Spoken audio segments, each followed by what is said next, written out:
Oke, kalau gitu kita buka aja ya teman-teman. Kebetulan sudah jam 4:05 sekarang. Perkenalkan saya, Yanuar Pratama Firdaus dari Aksen Studio. Saya arsitek di Aksen. Saya mencoba membuka dulu acaranya Aksen Talks ini. Jadi Aksen Talks episode kali ini judulnya adalah sharing dengan Mas Ludi Adrian dari Bagirata. Jadi sekilas tentang responsible ideas. Jadi Aksen Talks adalah podcast mingguan yang berperan sebagai ruang diskusi dalam memperluas pandangan mengenai dunia arsitektur, desain, dan hal sehari-hari. Tujuan utamanya adalah menghubungkan keprofesian arsitektur dan desain dalam kehidupan sehari-hari dengan obrolan ringan dan kasual. Mudah dimengerti oleh lingkungan luar yang lebih luas. Nah, di tengah situasi krisis yang dirasakan studi sedunia saat ini, tuntutan untuk menjadi adaptif dan kreatif untuk tetap berkarya tidaklah surut, mengingat perlunya keterlibatan dari semua disiplin ilmu untuk berjuang bertahan di era wabah ini. Masa karantina ini memang perlu effort untuk keeping up to date dengan isu-isu terbaru. Makanya Aksen Talks menginisiasi program Responsible Ideas, di mana kami mengajak sahabat-sahabat dari bidang industri kreatif untuk berbagi ide dan berdiskusi bersama. Jadi nanti diskusinya sekitar 30-40 menit. Teman-teman yang mungkin penasaran dengan Mas Lodi, background-nya dia yang sangat menarik, tentang Bagirata, boleh di-drop di chat ya. Jadi yang di bawah, mungkin yang pakai HP atau pakai laptop, ada kolom chat di sana, silakan bisa bertanya dari sekarang atau di tengah-tengah isu. Nanti kalau misalnya memang berkesinambungan dengan materinya, saya coba langsung izin cut untuk bertanya langsung. Nah, saya masuk ke topik Bagirata di sini.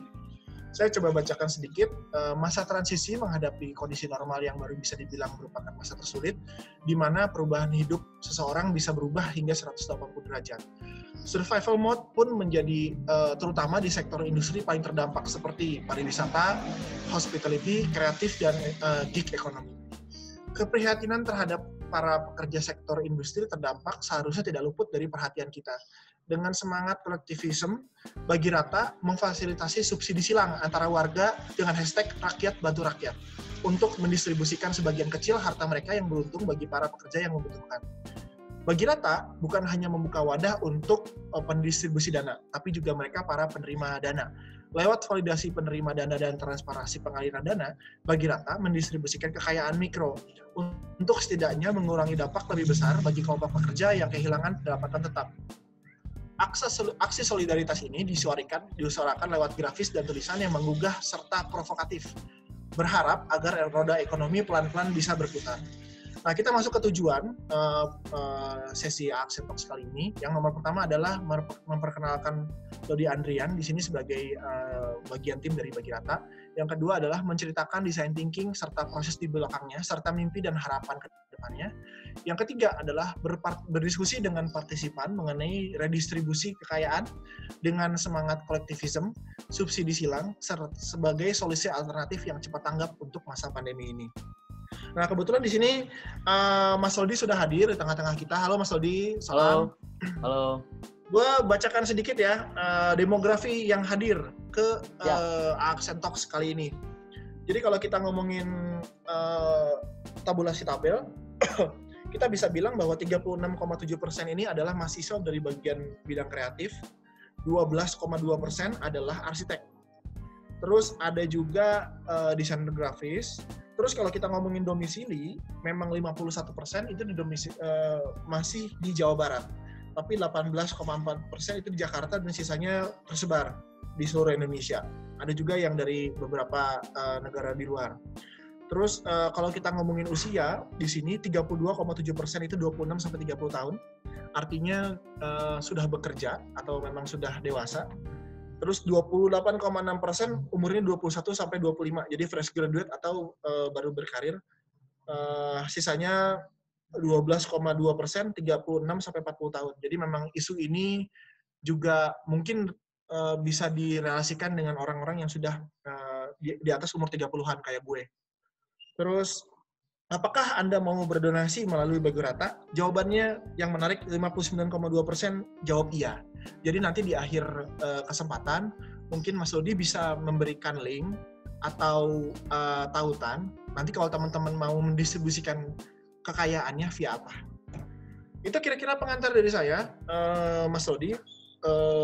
Mungkin untuk sesi pertama, Mas Lodi diberikan waktu sekitar 20 menit untuk mempresentasikan apa itu Bagirata, sesudah itu, teman-teman yang mungkin penasaran terhadap apapun ya tentang Mas Lodi dan Bagirata, boleh drop komen di chat di bawah.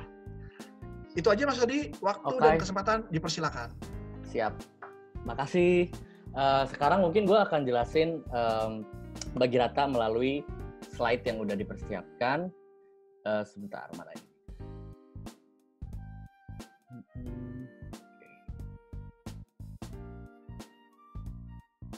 Udah pada ngeliat semua screen-nya?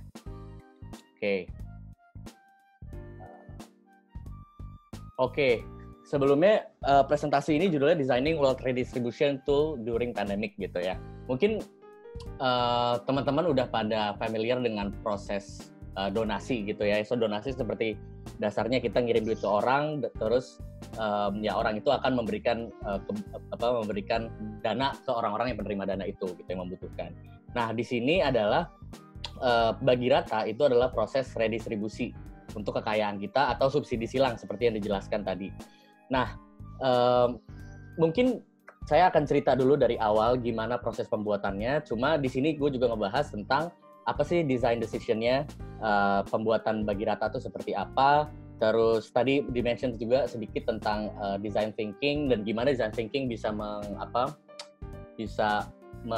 memfasilitasi proses perancangan sebuah tool wealth redistribution ini. Oke, yang pertama gue akan cerita dulu kenapa ini terjadi gitu Bagirata ya.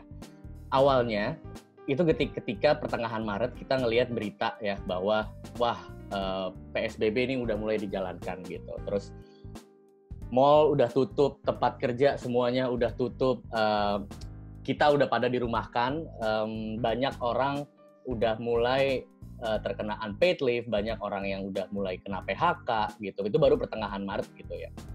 Nah, di situ walaupun belum lockdown, pemerintah juga masih gonjang-ganjing gitu, ini mau lockdown atau enggak gitu. Cuma di sini memang udah kelihatan dampaknya sedikit demi sedikit. Maka dari itu kita udah mulai memikirkan solusi yang tepat nih untuk masalah ini gitu. Nah kalau dilihat dari publik waktu itu ada yang terbagi jadi dua gitu. Ada pro lockdown, ada yang terdampak akibat lockdown yang jadinya jadi kontra lockdown atau PSBB lah gitu ya. Ya biasanya orang-orang yang pro lockdown itu adalah orang yang kecenderungannya masih bisa WFH, terus masih bisa kerja dan segala macam. Cuma banyak juga yang nggak pro sama lockdown gara-gara dari dampak ekonomi. Mereka nggak bisa ngantor, tempat kerjanya juga ditutup gitu. Jadi perbincangan ini lumayan masif ya waktu itu. Nah terus yang terjadi adalah bakal ada ketimpangan ekonomi gitu. Dan ini saat ini juga masih kita rasakan gitu ya. Ada teman-teman yang masih digaji, ada teman-teman yang udah nggak punya gaji gitu. Nah di tim Bagirata juga ada yang terkena unpaid leave gitu untuk waktu 3 bulan. Dan waktu itu ya ketimpangan ini tuh juga menerpa ke teman-teman gue sendiri gitu. Ada yang kerja di startup, bahkan ada yang dia arts manager yang mendatangkan artis dari luar negeri dan sebagainya, itu harus tumbang begitu aja industrinya untuk waktu yang belum ditentukan gitu. Nah, gimana kita mau menavigasi ketimpangan ini nih? Mereka yang tadinya orang biasa-biasa aja gitu, sama kayak kita gitu, bukan dari status sosial ekonomi yang rendah juga gitu, bukan kalau kita ngomongin di sini mungkin bukan ojol gitu, bukan pedagang kaki lima, pedagang yang biasanya dibantu gitu ya sama orang-orang lain gitu. Ini sebenarnya teman-teman kita sendiri di lingkaran terkecil kita juga itu ada yang terkena itu gitu. Terus gimana caranya biar orang-orang yang pro lockdown sama orang-orang yang terdampak akibat lockdown itu bisa bersinergi? Gimana caranya membuat diskusi itu lebih produktif dibanding cuman pro sama kontra lockdown gitu. Ini pertanyaan yang susah dan ini challenge yang berat gitu. Dan kalau kita balikin ke seorang desainer gitu ya, dan design challenge di sini adalah gimana caranya desain bisa menyembuhkan dan meng-empower community saat pandemi ini melalui existing teknologi menurut gue. Dan kenapa existing teknologi? Karena ini adalah situasi yang darurat. Dan ketika sesuatu yang darurat, kita nggak bisa mengandalkan teknologi yang terlalu fancy gitu. Kita mencoba beradaptasi dengan kapasitas kita sendiri aja gitu. Nah, jadinya inilah yang waktu itu meng-clouded otak gue gitu. Gimana caranya kita merancang sesuatu yang bisa mengempower communities dan saling bersinergi. Lahirlah Bagi Rata gitu. Mungkin beberapa dari kalian udah lihat ya platformnya seperti apa dan mungkin udah ada yang nyumbang. Bagi Rata ini adalah platform peer-to-peer wealth redistribution. Jadi ketika orang-orang yang punya pro-lockdown tadi yang masih digaji, mereka masih punya uang transport, mereka masih nge-save banyak uang lah dibanding uang keluar jajan-jajan di luar gitu. Itu bisa memberikan mendistribusikan uangnya ke orang yang terdampak gitu. Jadi subsidi silang itu kami percaya bahwa itu bisa menjadi jaring pengaman baru di antara jaring pengaman lain dari pemerintah ataupun dari sektor bisnis yang terlalu birokratis dan lambat gitu. Ini adalah cara alternatif baru untuk kita menyediakan jaring pengaman antar komunitas dan komunitas gitu.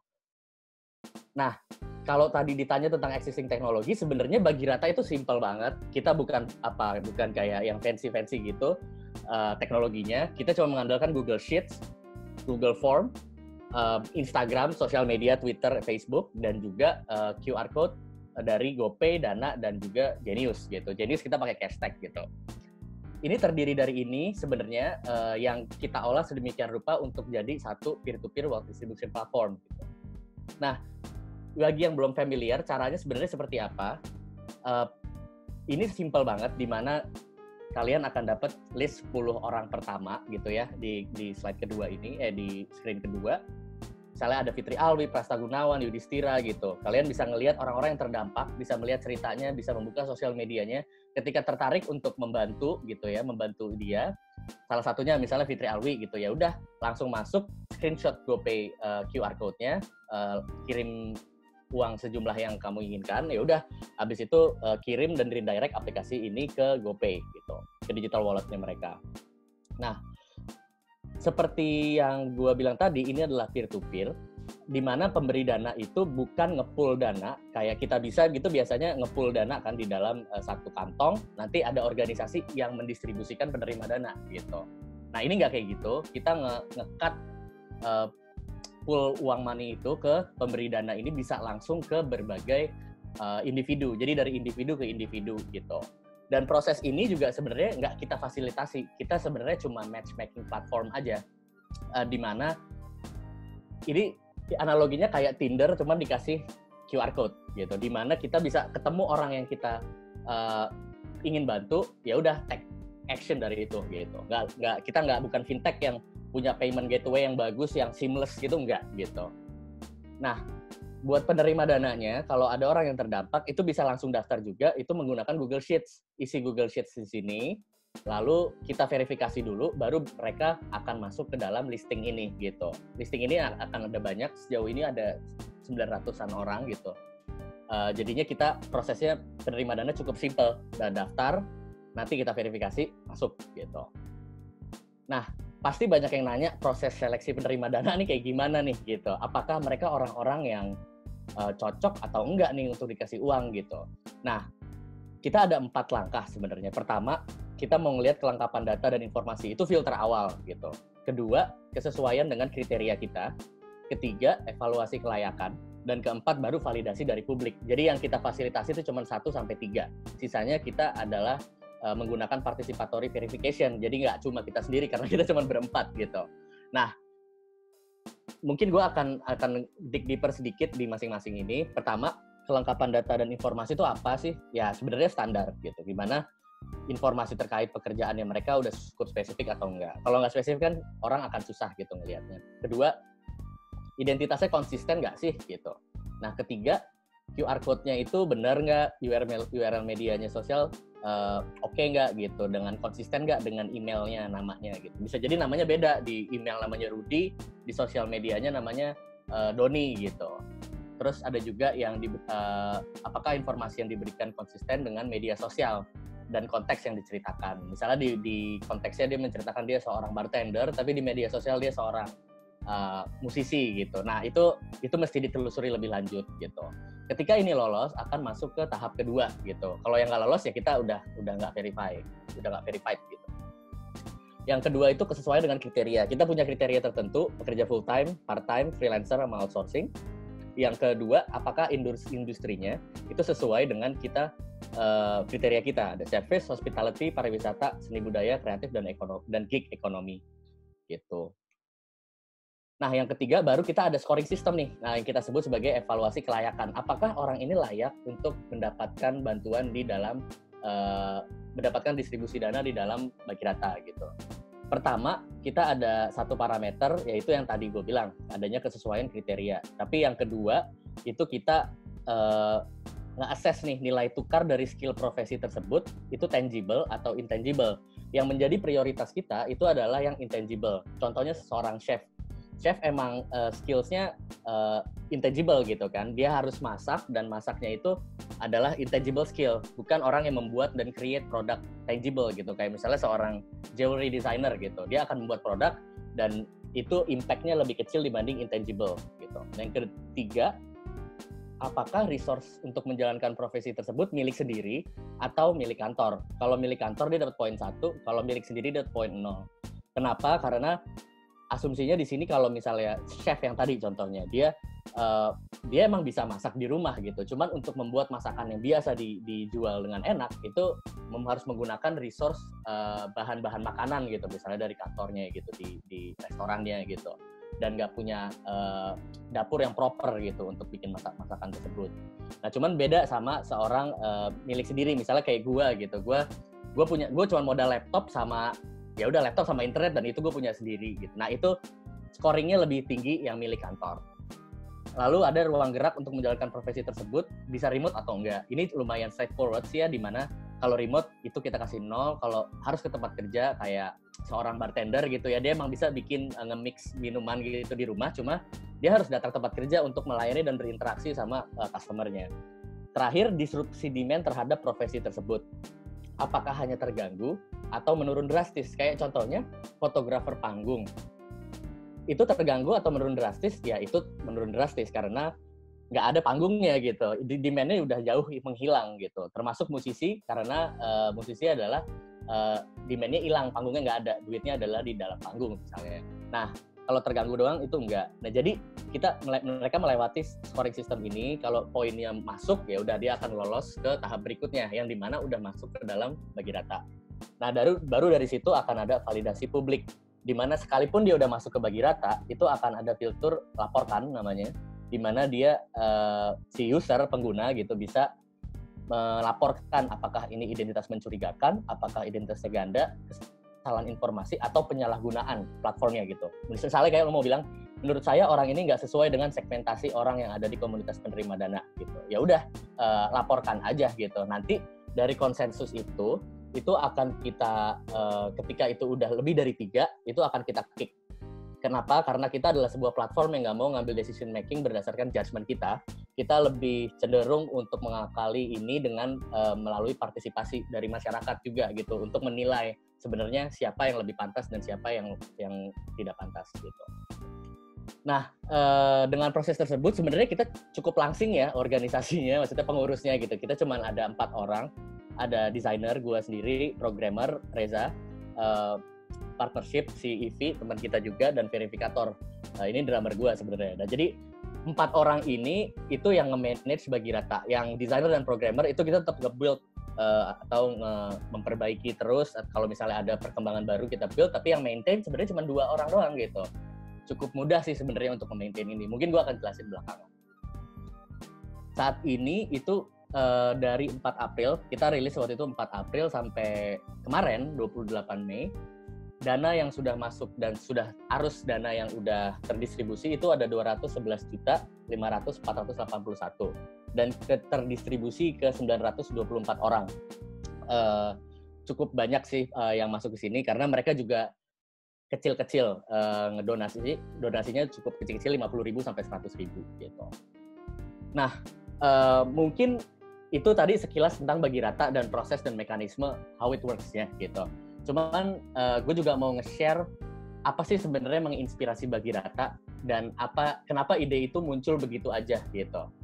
Nah, pertama gue ketemu pertanyaan seperti ini, what shifting in society during pandemic that inspire Bagirata sih sebenarnya gitu. Apa yang nge-shift yang sampai kita kok bisa menginisiasi ini dan komponen-komponen itu bisa didesain seperti itu gitu. Nah, sebenarnya ada 6 yang nge-shift di society gitu ya during pandemic ini. Cuman kita akan bahas satu persatu. Yang pertama itu working from home. Itu udah jelas mobilitas kita berubah dan juga ruang interaksi kita berubah. Kita cuma bekerja di rumah gitu. Nah, kita ngelihat peluang di dalam working from home itu dengan utilizing disposable income. Banyak orang yang transportnya kayak gue sendiri gitu ya, itu transportnya nggak kepake.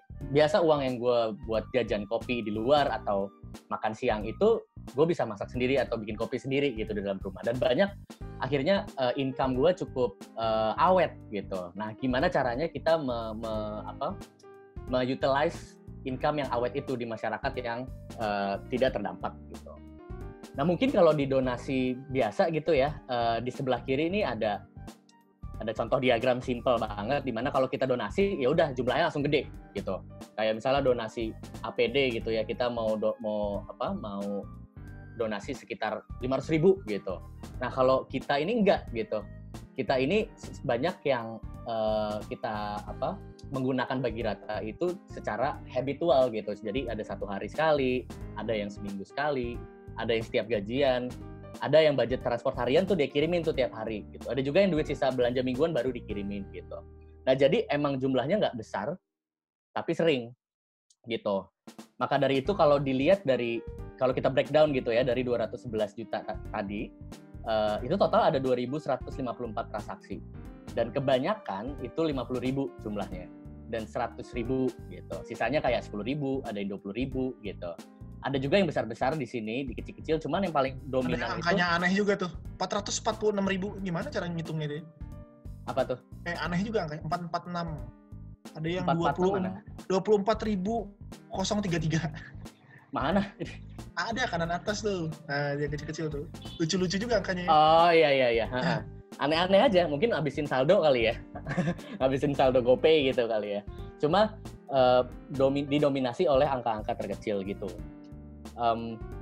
Dan ini menjadi habit ketika orang, ini kita ngambil dari Instagram dan Twitter segala macam, dan testimoni yang datang ke kita, mereka menganggap ini sebagai jadi satu kebiasaan baru di mana kalau payday dia mau ngirim ke sini dan mengandalkan emergency funds-nya dia untuk mendonasikan gitu. Kayak dia bilang di sini, a reminder for my salaried friends that while we'll try to set aside emergency fund, if things get worse, things are already really bad for a lot of people gitu. Jadi banyak orang yang memanfaatkan emergency funds-nya gitu di sini. Dan untuk orang yang terbantu gitu, itu juga nggak sesuatu yang langsung 1.500.000 gitu, enggak, karena mereka langsung mendapatkan 100.000-nya yang dikirim sama dia misalnya. Nah, mereka bilang gitu di sini ada, halo Kak, berapa lalu aku daftar, alhamdulillah hari ini masuk 100.000 gitu, walaupun nggak besar, cuman udah masuk dan langsung dibelanjain uangnya gitu. Jadi kita nggak nge-pull duitnya sampai 1.500.000 dulu maksimumnya misalnya, enggak gitu, dia langsung mengalir aja supaya bisa langsung dimanfaatkan gitu. Gimana rasa lu membaca komen seperti ini? Kalau gue sih terharu ya. Ternyata kerjaan gue membantu orang banyak gitu. Terharu sih awalnya, cuman banyak ternyata. Asik, sombong gitu. Tapi enggak, iya sih ya, masih tergerak gitu ya. Ternyata banyak, bahkan ya, gue lupa masukin di sini, ada yang cuma ngasih 10.000 gitu. Dia udah terima kasihnya banget gitu. Karena sebenarnya di situ dia bilang, bukan duitnya, cuman dia masih terharu. Dia terharu banget nih. Ada orang asing yang bisa ngebantu dia gitu. Itu lumayan membuka mata gitu buat mereka. Terus dan buat kita juga. Kayak respon-respon gini lu recap nggak sih? Gue dokumentasiin sih biasanya di save di Instagram gitu. Iya. Menarik. Nah, yang kedua, jadi itu sih salah satu peluang yang kita manfaatkan dari work from home adalah mengutilize disposable income kita. Nah, yang kedua yang kita observasi, masyarakat itu punya yang kita sebut namanya information anxiety. Maksudnya apa? Maksudnya kita dibombardir sama data yang membludak gitu ya. Ada fakta seputar COVID di Indonesia, 1.473 meninggal dunia, 6.000 sembuh. Semuanya angka-angka yang spektakuler dan sifatnya makro dan besar gitu ya. Dan skalanya juga nasional gitu, nggak ada yang per daerah. Ada sih beberapa inisiatif yang per daerah. semuanya tentang statistik, semuanya tentang entah beritanya gloomy atau beritanya hoax gitu. Jadi atau konspirasi teori gitu kan, kayak Jering waktu itu. Nah, jadi emang kita punya tantangan kita tuh, kita terkena tantangan informasi sebenarnya. Apakah kita bingung, kita mau merespon seperti apa nih informasi ini, harus percaya sama siapa gitu, dan bagaimana gue merespon itu gitu. Itu yang paling penting pertanyaannya. Nah, cuma dari perilaku ini dan dari impact yang didapatkan dari masyarakat terkena information anxiety, kita terpantik ide untuk menghumanize strangers through stories gitu. Contohnya melihat ini, salah satu musisi di Riau gitu, masuk di Bagirata, dia cerita tentang dari bulan Maret sampai beberapa bulan ke depan dia jobnya di cancel semua, dan dia punya tanggungan untuk bertahan hidup mencukupi kebutuhan keluarga, 2 anak dan istri. Nah, ini bukan cuma dia, cuman banyak ada praktisi seni tari yang kita nggak tahu. Gue sama sekali nggak aware waktu itu ada pekerjaan-pekerjaan yang oh iya ya, kayak guru les dia terdampak. Terus figuran sinetron ternyata ada tuh di Bagirata, itu juga terdampak gitu. Dan mereka punya ceritanya masing-masing gitu. Kayak contohnya pelatih seni tari nih, sebagai pelatih tari di beberapa sekolah harus tutup dan tidak ada pemasukan karena honor saya dibayar per kedatangan. Job nari yang sudah masuk pun semua di-cancel sehingga tidak ada pemasukan. Ada juga seniman dari Jogja yang bercerita tentang banyak penyelenggaraan pameran juga di-cancel, ada ojol juga, dan juga ada desainer katalog gitu di sini, foto stylist. Jadi banyak nih profesi akhirnya keluar. Ya. Mohon maaf motong sebentar, ini waktunya sudah 20 menit, tapi kita masih berjalan aja. Kebetulan pertanyaannya juga udah banyak. Kita sambil tanya sedikit ya. Boleh. Karena pertanyaan udah ada beberapa. Boleh. Yang pertama, saya mau tanya karena ini sebenarnya isunya tadi yang di segmen 1 dari Mas Fadli. Ini jaring pengaman sosial itu sepenuhnya digerakkan oleh rakyat untuk rakyat. Nah, ke depannya apakah visible jika melibatkan pemerintah untuk ikut campur tangan terkait subsidi ini? Apakah memungkinkan? Iya, sebenarnya. Karena untuk memaintain Bagirata ini, proses subsidi silang ini itu nggak susah sama sekali. Kita aja cuma 4 orang. Gimana dengan adanya resource baru? Gitu. Itu lebih bagus sih. Oke. Siap. Terus kita lanjut dulu atau ada lagi? Boleh. Bangga. Sambil jalan aja. Gue sambil kalau misalnya ada yang berkaitan atau terkoneksi, gue langsung potong, nggak apa-apa ya? Nggak apa-apa. Oke, siap. Nah, ternyata juga bukan itu affordance-nya, bahwa dibanding melihat data, ternyata dengan kita menampilkan data seperti ini, banyak orang yang bilang, banyak ini juga berguna untuk memantik empati orang-orang. Kayak contohnya dia, di Twitter dia nge-tweet gitu ya, menemukan orang yang kamu kenal di daftar pekerja terdampak Bagirata rasanya cukup menohok gitu. Jadi bisa dibayangkan tadinya informasi yang terlalu banyak, besar, dan membludak, ini kita buat sedemikian rupa supaya untuk memantik empatinya mereka dan terdorong untuk membantu. Dan ini juga kita perkuat dengan visual storytelling. Jadi ceritanya nggak berhenti di situ aja, cuman kita visualisasikan supaya menambah memanusiawikan data yang kita punya gitu, supaya orang tergerak dan menjadi actionable. Nah, yang ketiga itu kita paham bahwa orang-orang baru sadar, realize the importance of data gitu. Pendataan tiba-tiba banyak gitu, mulai dari organisasi NGO sampai pemerintahan gitu, semuanya ngomongin pendataan gitu. Dan itu didatakan secara serentak, dan orang-orang yang mengisi data ini, termasuk teman-teman gue sendiri, itu punya ekspektasi sendiri gitu terhadap pendataan ini. Gue kalau mendapat pendataan ini, gue bisa dapat bantuan kan ya gitu. Nah jadi, tapi sebenarnya yang kita tahu akhirnya pendataan ini cumanlah jadi data. Mungkin ini bagus buat advokasi gitu ya, atau rekomendasi kebijakan dan sebagainya. Cuman untuk kali ini ya, di krisis ini, kayaknya pendataan ini harus actionable menurut kita. Makanya gimana caranya pendataan yang biasa dilakukan oleh serikat pekerja, oleh pemerintah, itu bisa actionable gitu, bisa kita transform menjadi aksi. Oke. Mas Lodi, saya mau bertanya. Ini kan dari kemarin Mas Lodi tuh, saya baca satu media yang dibikin sama Mas Lodi, namanya Intrusif ya kalau nggak salah ya. Nah, Intrusif ini berbicara tentang data yang digrafiskan, dan menurut saya itu keren banget gitu. Kalau gue sih melihat ini seksi banget gitu. Nah, terus gue mau bertanya, apakah sebenarnya mengkaitkan antara desain grafis dan data ini terkait dengan dendam atau ada sesuatu yang belum dibereskan di pekerjaan-pekerjaan sebelumnya seperti di Jakarta Post sama Vice. Ketika membuat intrusif. Ya. Iya sih sebenarnya itu yang nggak bisa dipublikasikan sebenarnya karena gue banyak main tentang visual yang lumayan liar ya. Kalau di media kita nggak bisa lah gitu. Pasti editornya juga udah nggak jangan nih porsinya lebih banyak tulisannya gitu. Sedangkan gue visual thinker gitu ya dan visual communicator yang apapun yang mau gue bahasakan dan komunikasikan kalau bisa visual gitu. Jadinya ya itu jadi salah satu channel buat gue mengekspresikan juga sih gitu. Nah lanjut ke sini itu juga akhirnya yang gimana pendataan itu bisa actionable yaitu dengan penambahan komponen lain yang open source gitu kayak sosial media dan juga QR code sehingga pendataan tuh bukan cuma FYI aja tapi orang bisa langsung membantu mereka yang emang didata gitu. Nah ternyata juga selain di sini juga banyak orang yang merasa terbantu secara finansial tapi ada juga yang bahkan di sini nih si bucin kiri social edgy dia malah dapat pekerjaan gitu. Sebenarnya bebas tergantung donaturnya sih Mas, cuma dibagi rata dia dikasih ruang untuk profil dan medsos, ngasih profil di kerjaan, kok saya dikontak dikasih kerjaan gitu, dia dikasih kerjaan translation. Tersentuh banget gue, ya. Bukan hanya ngasih ikan yang kasih kail gitu. Ternyata data yang biasanya kita punya tuh ternyata bisa banget dimanfaatkan untuk proses matchmaking ini ke orang yang butuhkan dan bisa membantu gitu.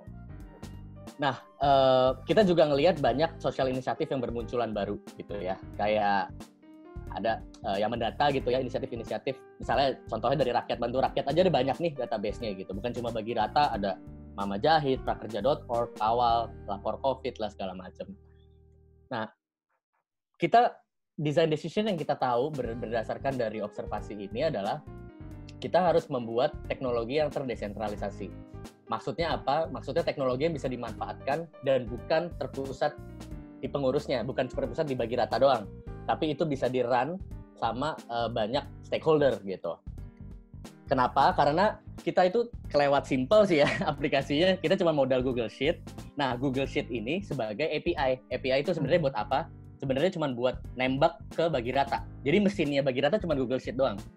Gratisan juga gitu ya. Nah, terus dari sini transaksinya kita punya back-end monitoring tool di mana kita bisa memantau transaksinya nih mau lewat GoPay, tanggal berapa tuh kita punya datanya semua di situ. Sebenarnya infrastruktur teknologinya cuma itu doang gitu. Makanya kayak di sini sindikasi, kalau tahu sindikasi adalah Serikat Pekerja Media dan Industri Kreatif. Dia udah punya datanya dia sendiri gitu. Ya udah tinggal kita otak-atik dikit, jadilah bagi rata. Makanya kita ada kerjasama sindikasi.bagirata.id di mana sindikasi ngeran sistemnya bagi rata sendiri untuk anggotanya sendiri dan untuk audiensnya sendiri gitu. Dan maintaining-nya mudah banget yang tadi gue bilang karena ini dari Google Sheet. Di Google Sheet itu kita tinggal pencet yes, ya udah yang yes masuk. Ketika kita verifikasi gitu ya, ada orang yang merah nih kita tandain no gitu. Ya kalau misalnya yes dia masuk, kalau no dia udah otomatis keluar dari sini secara real time gitu. Kalau hold dia juga keluar, kalau done dia juga keluar gitu. Jadi untuk mengkontrol ini, kontrol panelnya itu ada dalam Google Sheet gitu. Itu sangat gampang di-maintain sehingga nantinya ke depannya bagi rata bakal kayak Google Docs gitu. Dimana bukan dimanfaatkan sama bagi rata doang, tapi dari serikat buruh, dari kolektif seni, lembaga HAM, aliansi service hospitality, komunitas barista, semuanya bisa memanfaatkan bagi rata untuk ngeran wealth redistribution-nya sendiri gitu. Nah, beberapa juga fleksibel gitu ya. Kalau event juga kita bisa mengakomodir kayak ada FFF 2020 kemarin di mana dia bisa mantau kita kerjasama juga dengan FFF sebagai donation partner, itu juga mereka bisa mengeran si sistemnya sendiri. Begitu juga dengan Think Policy Society, ini komunitas kebijakan publik ya, itu dia bisa punya database sendiri dibagi rata dengan kita naruh checklistnya ini. Jadi kalau ada duit yang masuk 10.000 misalnya, nah 10.000 itu kalau ada orang yang ngechecklist ini, itu akan terhitung bahwa orang ini dari Think Policy Society. Jadi emang platform kita tuh kayak apa ya, kayak balai kota gitu, dimasukin sama semua orang tuh bisa gitu, bukan rumah yang tertutup gitu. Terus banyak juga lah yang membantu ya, bukan cuma sendirian, dari acara punk sampai conference teknologi, dari ada band punk ngejual merchandise-nya 10.000 gitu terus dilelang untuk dijual ke kita, sampai ada band yang ngejual merchandise-nya, jadi semuanya numpuk gitu di dalam Bagi Rata. Jadi 211 juta tadi itu nggak kita sendirian gitu, tapi upaya masyarakat juga. Nah selanjutnya tuh feel insignificant menurut gua di fase pandemi ini gitu. Insignificant nih maksudnya apa? Satu, pandemi ini kan adalah krisis global ya, dan krisis global ini membuat kita kadang menjadi kecil dan kontribusi kita tuh menjadi apa sih artinya gitu ya? Apa sih yang bisa gue lakukan gitu di kondisi yang segila ini gitu? Nah, terutama dalam hal donasi gitu ya. Ketika kita ngasih, ini contoh dari Kitabisa kalau nggak salah, insignifikansi ini juga datang ketika kita mulai mendonasikan dana gitu.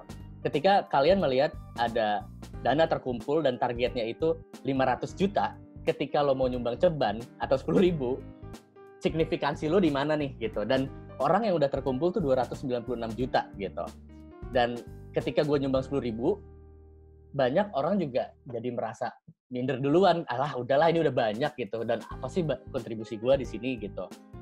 Itu yang salah satu decision making kita di dalam mendesain ini, bahwa kita harus communicate progress dan impact-nya juga dalam skala individual, bukan dari skala society gitu. Contohnya kayak di sini, kita ngasih tahu juga nih dana terkumpul berapa, cuman kita melalui presentase, bukan dari nominal angkanya gitu. Kenapa? Karena secara psikologis itu akan kalau kita taruh angka, balik lagi, kalau kita naruh 10.000 gitu, banyak orang yang akhirnya bail karena ya 10.000 juga gitu kan, sedangkan ini 1.500.000 gitu. Kontribusinya tuh kurang merasa terlibat di dalam sesuatu misi yang lebih besar gitu. Maka dari itu, arsitektur informasinya sedikit kita kotak-katik nih untuk pendataan. Contohnya kayak di sini kita naruhnya persentase gitu. Dan kita selalu mainin progress, transparansi dan progress juga. Kayak jumlah targetnya sekarang 957, tapi jumlah estimasinya itu penerima dana yang sudah mendapatkan itu 924. Nah, waktu ini masih 100, statistik seperti ini itu sangat membantu untuk ngejar pendistribusian dana ini gitu. Jadi ini berguna juga, termasuk waktu May Day. Kita ada target membebaskan 100 pekerja dari kebutuhan minimumnya mereka. Nah, itu kita kasih countdown dan juga kita kasih target gitu, 100 gitu. Nah, jadinya orang juga banyak yang akhirnya terpantik gitu untuk mengejar itu gitu. Nah, sama kita mesti ngedistribute power. Maksudnya distribute power di sini adalah yang tadi kita bilang, kita buat sistem ini setransparan mungkin dan membuka ini keterlibatan masyarakat ini terbuka secara lebar. Warga di sini bisa juga mengidentifikasi identitas yang mencurigakan, ganda, kesalahan informasi, sehingga kita punya community guideline sebenarnya untuk bagaimana caranya kalian bisa berkontribusi merawat database ini, karena database ini bukan punya kita, database ini kita punya bareng-bareng. Maka dari itu kita buka di Google Sheet-nya, kita buka seadanya gitu, nggak kita tutupin. Sampai ada ojol waktu itu yang WhatsApp malam-malam ya, ada yang bilang, saya kenal nih sama orangnya nih, dia sengaja memasukin nama 2 kali dengan akun Instagram yang satunya akun FB. Dia bilang biar dapat double, tolong secepatnya ditindak ya Mbak gitu. Akhirnya ada nih warga yang ngelaporin juga, dan itu nggak sekali, dan ternyata dia satu base camp ojol nih, sesama ojol ada di satu base camp gitu. Akhirnya ngaduin ke kita, karena semua orang bisa buka datanya, jadi kita dapat bantuan dari banyak orang juga. Nah, yang terakhir itu losing control. Kita merasa kita nggak punya kontrol lagi nih di dalam pandemi ini gitu. Manifestasinya adalah ya udah kita pasrah aja gitu sebenarnya. Nah, terutama di hal donasi juga ya, kayak contohnya ketika kita donasi ke sebuah institusi gitu ya, setelah itu apa gitu, dan donasinya itu nggak terlalu berasa karena kalian nggak berinteraksi langsung sama orangnya, dan juga nggak mengenal gitu siapa yang saya bantu, cuma karena donasi itu karena ada cost yang besar gitu. Nah, apa sih impact-nya ke design decision di dalam Bagi Rata? Dan akhirnya kita memutuskan untuk ngasih friksi yang cukup. Friksi itu apa ya? Friksi itu hambatan. Kenapa kita membuat hambatan secara intentional? karena kita memberikan experience yang mentah gitu, supaya dia merasa bahwa dia accomplish something gitu. Contohnya gini, pernah lihat ini kan, Netflix tuh punya bikin button ketika kita mau next episode gitu. Nah, ini button jebakan Batman sih menurut gue, karena niatnya Netflix itu adalah biar orang tuh nggak punya friksi nih untuk ya udah next episode nggak usah ambil remote gitu ya, nggak usah ambil remote di meja, ini langsung otomatis. Cuma sering banget orang ini menjadi diskusi di area desain ya, di UX gitu, orang akhirnya nggak punya kontrol atas dia yang dia mau nonton, apalagi dia udah keburu kebeli sama intro the next episode-nya lagi, akhirnya nggak bisa berhenti, akhirnya Netflix and chill semalaman akhirnya gitu. Dan karena kehilangan kontrol ini dia nggak merasa dia mengkurasi kontennya dia sendiri gitu. Itu jebakan Batman gitu. Nah tapi yang kita lakukan di sini justru sebaliknya gitu, kita memberikan kebebasan mereka, kasih hambatan sebenarnya untuk eksplorasi sendiri. Ya udah lo cari aja sendiri orangnya gitu, cari aja, teliti aja sendiri pekerjaan mana yang lo mau bantuin, cari sendiri Facebooknya seperti apa, dia bisa verifikasi dari sendiri nih, dananya make sense nggak buat lo gitu, terus cek sendiri sosial medianya, pekerjaannya gimana, make sense nggak, kalau make sense ya udah bantuin gitu. Dan kita akan ngoper ini send manually melalui GoPay gitu kan, atau Dana atau Genius gitu. Akhirnya dia mendapatkan full experience di dalam donasi ini. Dia mengenal, dia meneliti, dia memutuskan sendiri dan membayar sendiri. Dan ya akhirnya banyak juga nih orang yang merasa dia itu berkontribusi di sesuatu yang besar gitu, dan akhirnya berhasil untuk mendonasikan. Nah itu tadi nih pergeseran di masyarakat yang menjadi inspirasi pembuatan Bagirata, desain strateginya, mulai dari humanize strangers through stories gitu, dan kita mengutilize disposable income, di mana ini pasti bakal banyak juga nih di new normal nantinya gitu ya. Terus pendataan banyak, cuma kita meresponnya dengan memberikan aspek actionnya di dalam data. Terus kedepannya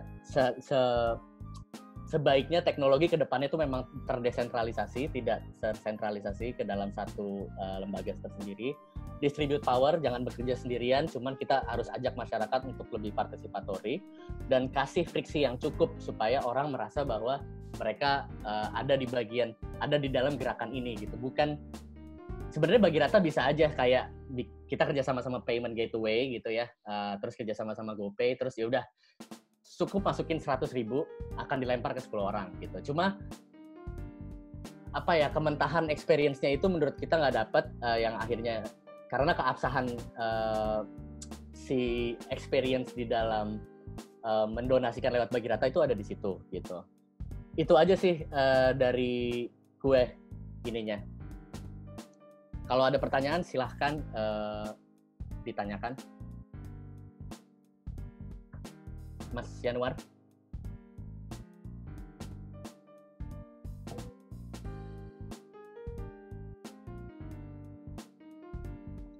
Cek, Mas Lodi. Halo. Terima kasih banyak Mas Lodi presentasinya. Ini baru pertama kali Aksen lebih banyak pujian daripada pertanyaan. Jadi gue juga bingung ini mau bahas pujian yang mana dulu. Cuma gue coba recap ya, tadi gue beberapa baca. Ini dimulai dari Mas Reza Bah. Dia bilang bahwa kalau gue tadi melihat bahwa bisnis model yang diterapkan oleh Bagirata ini adalah non-profit dibandingkan dengan not-for-profit. Jadi kalau kita bisa itu adalah not-for-profit. Jadi mengumpulkan uang di satu ember, terus mereka potong mana bagian mereka, mana yang disebarkan ke publik. Nah kalau saya lihat sebenarnya Bagirata melakukan peer-to-peer action dari dari pendonor langsung ke penerima. Nah pertanyaan dari Mas Reza Bah ini adalah bagaimana monetize-nya minimal untuk ngejalanin operasional supaya tetap lancar? Enggak dimonetize sih kita. Ini pure dari duit kita ketika kita simpen dari working from home. Ya kita beli domain, terus ya kan beli domain cuma 300 gitu ya, beli hosting. Ini sepenuhnya maintaining-nya sangat low cost karena Google Sheet gratis, terus kita pakai banyak tool yang gratis juga, dan domainnya juga murah sih. Jadi ya nggak berat untuk monetize ini.